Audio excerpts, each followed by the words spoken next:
Hello students. आपने internship वाला video ज़रूर देखा होगा जिसमें मैंने मेंशन किया था कि कुछ इम्पॉर्टेंट डॉक्यूमेंट्स हैं जो आपको हेल्प कर सकते हैं इंटर्नशिप लेने के लिए। उसमें से one of the important documents है आपका SOP and we call it as statement of purpose. तो इन छुट्टियों को बहुत अच्छे से यूटिलाइज करिए और अपना स्टेटमेंट ऑफ पर्पस इतना अच्छा लिखिए कि सामने वाला टीचर आपको लिए बिना रह ना पाए। सो वेलकम टू उपलब्धि और आज हम डिस्कस करेंगे writing a killer statement of purpose SOP. Okay, so I am Neha Gupta और आज मैं आपको गाइड करूंगी कि आप स्टेप बाय स्टेप एसओपी को कैसे लिख सकते हैं। सुनने में ये बहुत बड़ा लगता है, बट अगर जब आप इसे करेंगे तो ये उतना ही ईजी है। आपको सिर्फ अपने बारे में लिखना है, अपनी हॉबीज के बारे में लिखना है, अपने इंटरेस्ट के बारे में लिखना है और दैट्स इट। और हम उसी को लिखने में इतना ज़्यादा मैं बोलूँ आपको कि बहुत ज़्यादा कंफ्यूज रहते हैं। तो आपकी यही कंफ्यूजन को आज हम क्लियर करेंगे। सो पहले बात करते हैं एसओपी क्या होता है। तो SOP is a statement of purpose, as you know. ये एक क्रिटिकल एप्लीकेशन डॉक्यूमेंट होता है। अगर आपको किसी भी प्रोग्राम के लिए अप्लाई करना है, whether it is an internship, dissertation, training program और education program like graduation program, अगर पीएचडी वगैरह भी करना चाहते हो या पोस्ट डॉक भी करना चाहते हो, तो हर हर उसमें आपको एक एसओपी की रिक्वायरमेंट होती है। ये किसे डिस्क्राइब करता है? ये डिस्क्राइब करता है कि आप कौन हैं, who are you, what is your academic professional interest, और ये आपको कैसे वैल्यू करेगा। ठीक है, और आपकी वैल्यू क्या है इस प्रोग्राम के लिए। सो ये आप ये डिफाइन करता है। ये आपको हेल्प करेगा एडमिशन लेने में या फिर इंटर्नशिप लेने में या फिर किसी प्रोग्राम को लेने के लिए, और ये बताने के लिए कि आप इस प्रोग्राम के लिए फिट क्यों हैं। Okay, so it is a very basic. जैसे कि आप ऐसा समझिए कि आप एक कपड़ा लेने गए, ठीक है, आप सेल में कपड़े लेने गए, तो आप क्या देखेंगे, किसका कलर कैसा है, ये मुझ पे सूट करेगा कि नहीं, ये मुझे फिट होता है कि नहीं, right. SOP is just like that. आपको यही बताना है कि आप उस इंस्टीट्यूशन के लिए कैसे, आप वहां फिट हो पाएंगे कि नहीं हो पाएंगे, आपका एकेडमिक प्रोफेशनल इंटरेस्ट क्या है, और वो ये प्रोग्राम कैसे वैल्यू, उस प्रोग्राम को कैसे वैल्यू मिलेगी। ठीक है, लाइकवाइज। तो एसओपी इंपॉर्टेंट हम समझ गए क्यों है, क्योंकि it is a part of application जो रिक्वायर्ड होता है। आपको आपकी खुद की लैंग्वेज में लिखना है, आपको अपना मोटिवेशंस, गोल्स, पर्सनालिटीज ये सब एसओपी में लिखना है, ताकि एक कमिटी ये डिसाइड कर पाए कि इतने सारे एप्लीकेशंस में से आप ही क्यों, राइट। कोशिश करिएगा कि हम एआई का यूज करें, बट आपको उसके बाद भी उसको मॉडिफाई करना पड़ेगा। सो सिर्फ और सिर्फ एआई पे डिपेंडेंट मत रहिएगा। Also you have to read your SOP so many times and also you can take guidance from many of your fellows या फिर आपके टीचर्स, या फिर हमसे भी आप गाइडेंस ले सकते हैं अगर आप चाहें तो। Then purpose of strong SOP, क्या पर्पस है, क्यों लिखना है। तो आपको बताना है what is your motivation to get internship, आपको क्यों करनी है यही इंटर्नशिप, यही डिसर्टेशन आपको क्यों करना है, और ये प्रोग्राम, ये यूनिवर्सिटी ही क्यों। ओके, फिर आपको आपका एकेडमिक बैकग्राउंड डिस्क्राइब करना है, आपका करियर गोल्स बताना है, और ये कैसे, ये प्रोग्राम या ये इंटर्नशिप आपके उन करियर गोल्स को अचीव करने में कैसे हेल्प करेगा, आपको ये बताना है। ठीक है, देन रिकमेंडेड एसओपी स्ट्रक्चर की बात करेंगे हम लोग। तो जो रिकमेंडेड एसओपी स्ट्रक्चर है वो है आपका इंट्रोडक्शन। सबसे पहला आएगा आपका इंट्रोडक्शन। इंट्रोडक्शन में आप motivation and goal, academic background जिसमें आप की एक्सपीरियंसेस एंड ग्रोथ बताएंगे, programme fit means faculty interest in your contribution, and conclusion में आएगा आपका समरी एंड करियर अलाइनमेंट। ठीक है, ये आपका बेसिक स्ट्रक्चर होता है। ओके, तो की राइटिंग टिप्स में मैं आपको बताऊं तो आप ऑथेंटिक रहें, बहुत ज़्यादा कॉपी पेस्ट ना करें, क्योंकि आप खुद ही सोचिए कि 2+2 अगर कोई आपको बोले तो आपके मन के अंदर से 4 ही निकलेगा, पर अगर किसी ने 2+2 5 लिख दिया तो आप कितना जल्दी पकड़ के बोलेंगे अरे ये क्या है, बिकॉज आप इतने ज़्यादा एक्सपीरियंस हो चुके हैं।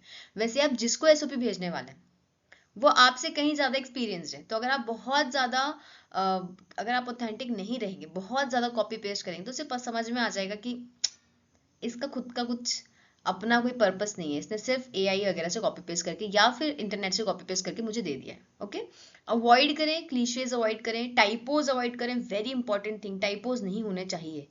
ठीक है, कई बार इतने छोटे छोटे से टाइपोज मिलते हैं, जैसे कि मान लीजिए आपका नाम है रेखा, ठीक है, REKHA, आप कुछ भी लिखते हैं and instead of your right spelling your writing REKA,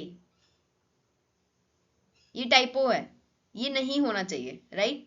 use active voice and direct language. आपको क्या लैंग्वेज यूज करनी है, आपको एक्टिव वॉइस यूज करनी है। सपोर्ट स्किल्स, आपको बताना है कि आपके पास क्या ऐसे स्किल्स हैं जो कि इस इंटर्नशिप में आपको हेल्प करेंगी या इस इंटर्नशिप के लिए जरूरी है, जो मेरे पास है, ठीक है। डिमॉन्स्ट्रेट करना है आपको resilience and learning from challenges, कि आपने कैसे कैसे आपने करा है, कैसे आप सीख सकते हैं, ठीक है। अब फॉर्मेटिंग की अगर मैं बात करूँ तो मैक्सिमम लेंथ उसकी 500 से 1000 वर्ड्स होनी चाहिए, and depending on the institution to institution, but ideal SOP आपका एक पेज से ज्यादा का नहीं होना चाहिए। एक page is an ideal SOP. अगर कहीं आप बहुत बड़े प्रोग्राम के लिए अप्लाई कर रहे होते हैं, then 2 pages is also enough, but एक page is a ideal SOP. Font आपका टाइम्स न्यू रोमन होना चाहिए, साइज फॉन्ट का 12 पॉइंटर होना चाहिए, स्पेसिंग लाइन के बीच में 1.5 स्पेसिंग होना बहुत जरूरी है। कॉम्प्लेक्स वोकेबुलरी नहीं यूज करना है, ओवरली कॉम्प्लेक्स नहीं यूज करना है, क्लैरिटी पे फोकस करना है आपको। जो भी मैं आपको बोल रही हूँ तो आपको शायद बोलने पे मेरे समझ में आ रहा होगा, पर इंस्टेड अगर मैं आपको ऐसा बोलूँ कि अरे एसओपी में क्या है, लिख दो कुछ भी, थोड़ा यहाँ लिख देना, इंट्रोडक्शन नीचे लाना चाहिए, ऊपर आना चाहिए, आपने अकेडमिक है, कुछ समझ में नहीं आएगा और आप बोलेंगे अरे ये तो वेस्ट है मेरे लिए, इसे देखने का कोई मतलब नहीं है। लाइकवाइज सामने वाले को भी आप उतने ही क्लैरिटी से, उतने ही फोकस से, उतनी ही क्लियर वोकेबुलरी में समझाएं। आपका इंग्लिश बहुत अच्छा होना जरूरी नहीं है, आपका सेंटेंस प्रॉपरली फ्रेज होना बहुत जरूरी है, और सामने वाले को वो इजीली समझ में, उसे बड़े बड़े वर्ड्स नहीं चाहिए, उसे बहुत सिंपल फॉर्मेट में ये समझना है कि आपको क्या काम है मुझसे, या आप अगर मेरे पास आए तो आप मेरे क्या काम आएंगे। It is as simple as that, ठीक है। आप किसी जॉब के लिए भी जाते हैं तो आप क्या सोचते हैं कि मैं यहाँ जाऊंगा तो मेरी क्या, इस जॉब से मुझे क्या मिलेगा, या आप सोचते हैं कि इससे मुझे फाइनेंशियल हेल्प मिलेगी, इससे मुझे करियर ग्रोथ मिलेगा, इससे मुझे लर्निंग्स मिलेंगी, है ना, ठीक है। ये आपका एसओपी हुआ, ये आपका स्टेट, ये आपका पर्पस है जॉब करने का। लाइकवाइज वो जानना चाहते हैं कि आपका पर्पस क्या है इंटर्नशिप करने का, और मेरे अंडर ही क्यों, लाइकवाइज, ठीक है, आपको कन्विंस करना है। कॉमन मिस्टेक जो हम यूज करते हैं, हम लॉन्गर सीवी बना देते हैं। एज आई सेड कि आपको बहुत ज्यादा लंबा एसओपी नहीं बनाना है, it should be maximum 1 page is enough.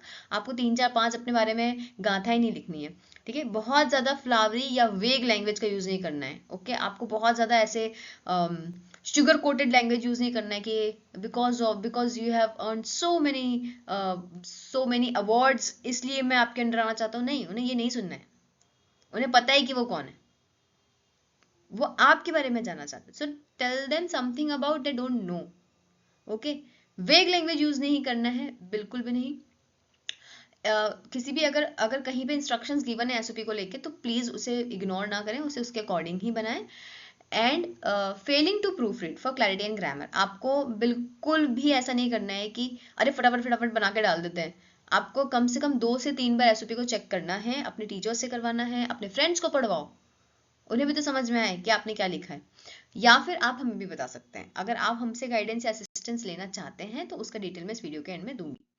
Then final recommendation, early revise multiple times, incorporate feedback, maintain your voice honestly and treat SOP as your academic story. अगर मैं आपसे पूछूं कि आपने क्या किया है तो आप क्या बोलेंगे, आप बोलेंगे कि मैंने एमएससी किया है XYZ स्ट्रीम से।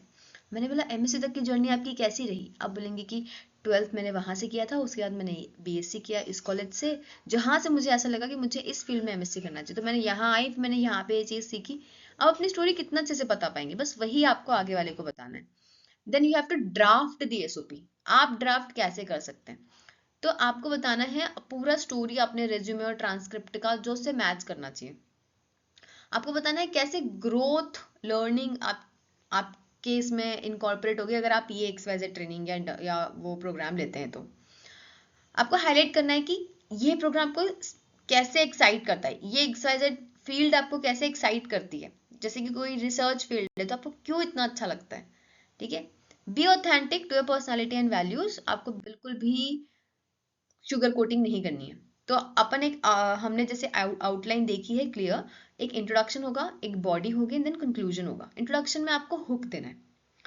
मैं आपको कुछ एग्जांपल से समझाती हूँ कि इंट्रोडक्शन कैसा होना चाहिए। तो आपका background and motivation should be in the introduction.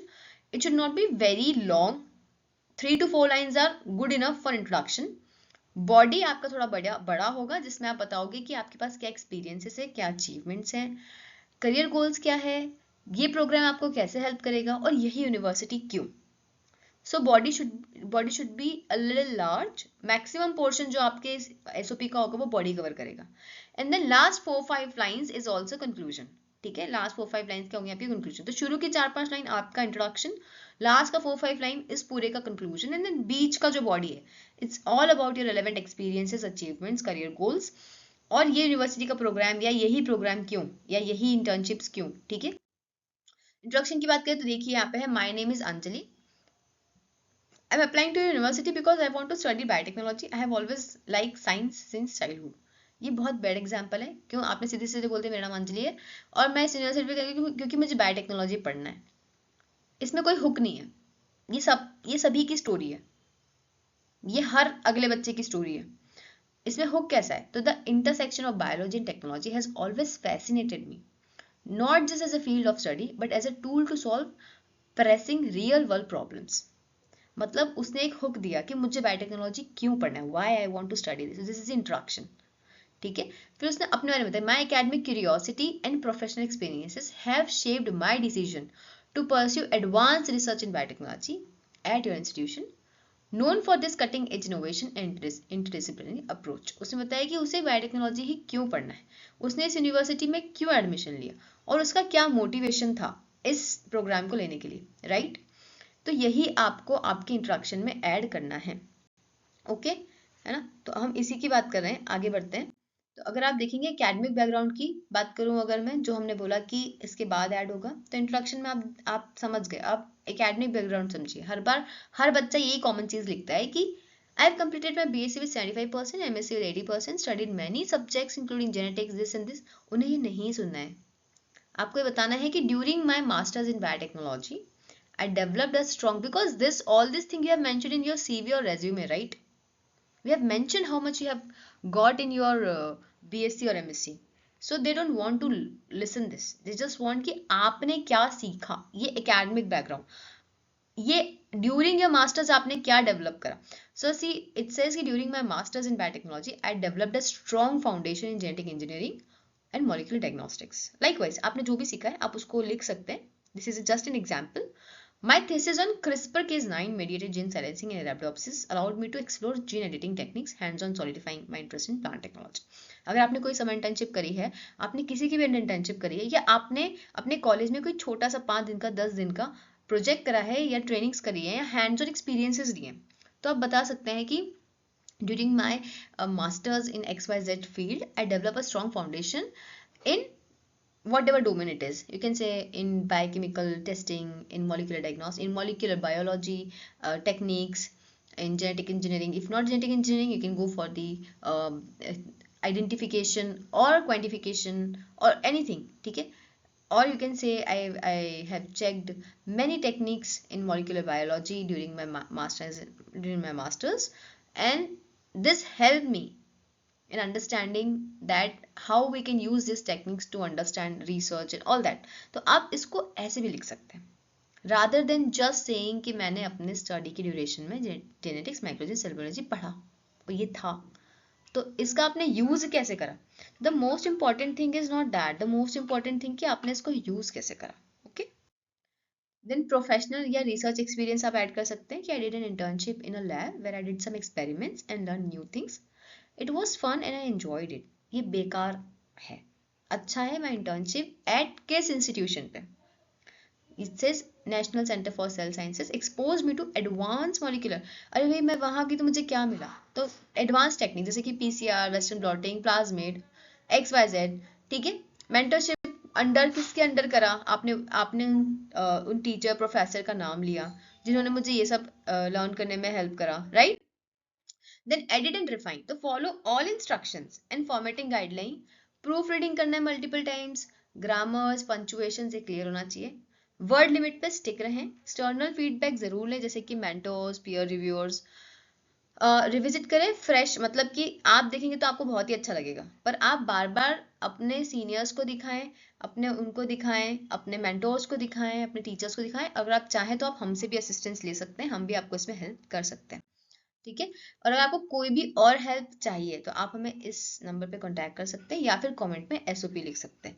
I hope this is helpful. तो अभी से लिखना शुरू करो, और कोई भी गाइडेंस की अगर आपको हेल्प लगे तो आप हमें कांटेक्ट कर सकते हैं। Thank you so much.